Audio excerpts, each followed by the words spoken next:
యాదాద్రి భువనగిరి జిల్లా ఆలేరు పట్టణంలో జిల్లా మైనార్టీ శాఖ ఆధ్వర్యంలో నిర్వహించిన క్రిస్మస్ పండుగ సంబరాల్లో భాగంగా క్రిస్టియన్ సోదర సోదరీమణులకు ప్రభుత్వం అందిస్తున్న కానుకలను ప్రభుత్వ విప్ ఆలేరు ఎమ్మెల్యే బీర్ల ఐలయ్యకు నేడు పంపిణీ చేశారు. ఈ సందర్భంగా బీర్ల ఐలయ్య మాట్లాడుతూ యేసయ్య మదిలో తలుచుకుంటే నిత్యం సుఖశాంతులతో ఉంటామని అన్నారు. వచ్చే క్రిస్మస్ కు 3000 మంది పేదలకు కానుకలు ఇచ్చేలా కృషి చేస్తానని, నియోజకవర్గంలోని చర్చిల అభివృద్ధికి తన వంతు కృషి చేస్తానని హామీ ఇచ్చారు.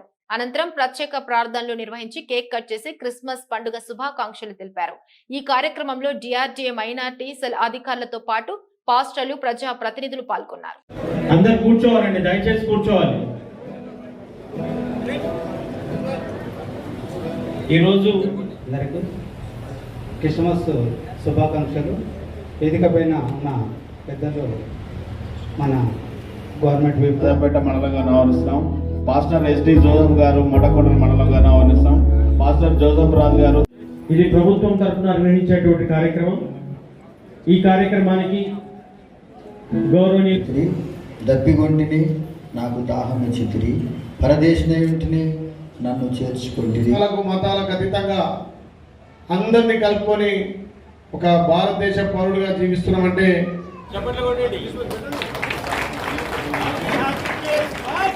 Merry Christmas. Happy Christmas.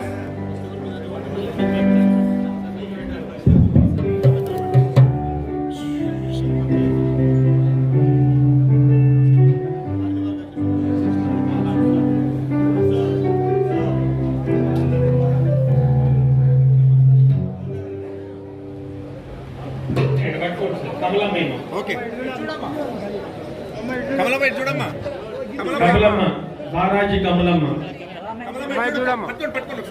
పట్టుకోమ్మా. నీ పేరేమ్మా? పట్టుకోమ్మా. క్రిస్మస్ శుభాకాంక్షలు తెలియజేస్తూ హల్లెలూయా హల్లెలూయా గట్టిగా అంటలే, రాగలేదు నేను. హల్లెలూయా. అక్కడ ఉన్నటువంటి యేసయ్యకి వినిపించాలి. Happy Christmas, happy Christmas, merry Christmas.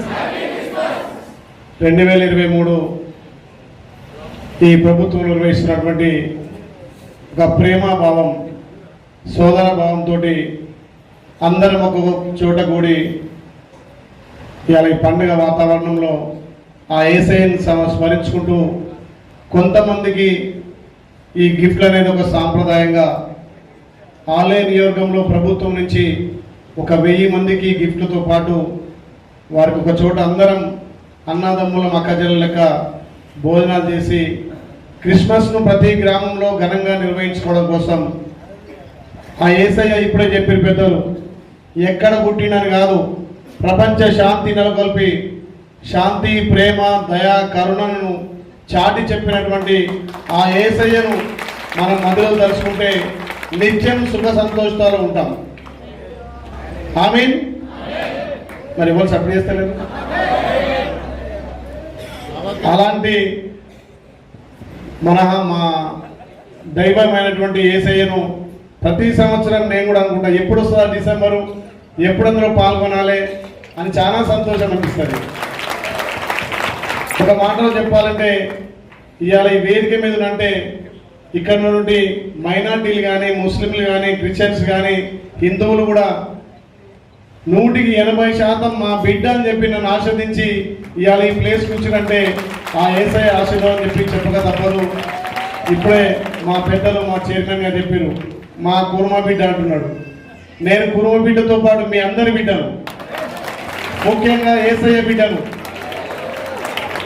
యేసయ్య అంటే ఫస్ట్ ఎవరు కనిపించిండు? గుర్ల కాపరి కుర్మ కనిపించిండు, అంతేనా కదా? అలాంటి వంశంలో పుట్టాను నేను.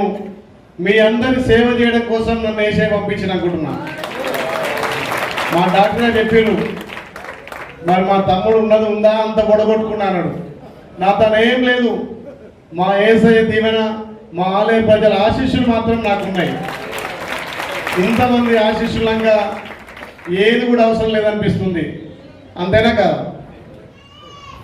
అలాంటి యేసయ్య ఇవాళ ప్రపంచంలో శాంతి దూతగా మనందరి కోసం మనసు సన్మార్గంలో ఉండాలి, అందరూ శాంతిగా జీవించాలి, ఈ ప్రపంచం శాంతిగా ఉండాలి, అందులో మనందరం సుఖంగా జీవించాలనే ఒక గొప్ప నిర్ణయంతో ఇలా యేసయ్య గారు చూపిన బాటలో మనందరం నడుచుకుంటే మనం ఈ జన్మలో ఎన్ని రోజులు ఉన్నాము కాదు ఈ భూమి మీద, యేసయ్య సేవలో ఆయన చూపినటువంటి మార్గంలో శాంతిగా ఉంటే వీళ్ళందరూ మన మిత్రులే, అందరూ మన కుటుంబ సభ్యులే. కాబట్టి ప్రతి సంవత్సరం ఇదే మాదిరిగా ఇలాగ పెద్ద చెప్పారు, ఆలయ నియోజకంలో సుమారు 1000 వచ్చాయి. కాబట్టి ఇప్పుడే మన ప్రభుత్వం వచ్చి 15 రోజులే. కాబట్టి వచ్చే సంవత్సరం నా క్రైస్తవ సోదరులకు ప్రతి మండలంలో ఎంతమంది నిరుపేదలు అంతమంది గుర్తించి ప్రతి ఒక్కరికి గిఫ్ట్ ఇచ్చే బాధ్యత నేను తీసుకుంటా అని చెప్పి మాట ఇస్తున్నా. ఏ గ్రామంలో అయినా చర్చిలకు సంబంధించినటువంటి అభివృద్ధి కార్యక్రమాల్లో కూడా నేను ఇప్పటికే సుమారు 15 నుంచి 16 చర్చిలకు కూడా కట్టించడం జరిగింది. ఇంకా కూడా ఆలయ నియోజకంలో ఏ చర్చికే ఇబ్బంది ఉన్నా నేను వ్యక్తిగతంగా కూడా నేను సహాయపడతా అని చెప్పి ఆ యేసయ్య ఆశీర్వాదం వల్ల, మీ అందరి దీవెన వల్ల ఇవాళ ఈ స్థాయికి రాగలనంటే మీ అందరి కృషి ఆ యేసయ్య దీవెన. కాబట్టి ఇంకా నేను మీకోసం, ఆలయ ప్రజల కోసం సేవ చేయడమే లక్ష్యంగా పనిచేస్తా. అందరి మనసు దోచుకునే విధంగా నేను సేవకుడిగా సేవ చేస్తానని చెప్పి తెలియజేస్తూ, ఇవాళ ప్రపంచ శాంతితో పాటు మన భారతదేశం కులాలకు మతాలకు అతీతంగా అందరినీ కలుపుకొని ఒక భారతదేశ పౌరుడిగా జీవిస్తున్నామంటే శాంతి ఉంటేనే అవన్నీ సాధ్యమవుతాయి. కాబట్టి అలాంటి శాంతిని నెలకొల్పినటువంటి యేసయ్య నీడలో ఆయన చూపిన మార్గంలో అందరం నడుచుకొని రేపు 25 తారీఖు నాడు ప్రతి గ్రామంలో ఒక పండుగ వాతావరణం, అందరూ సుఖ సంతోషాలతోటి ఘనంగా నిర్వహించుకోవాలి. వచ్చే సంవత్సరం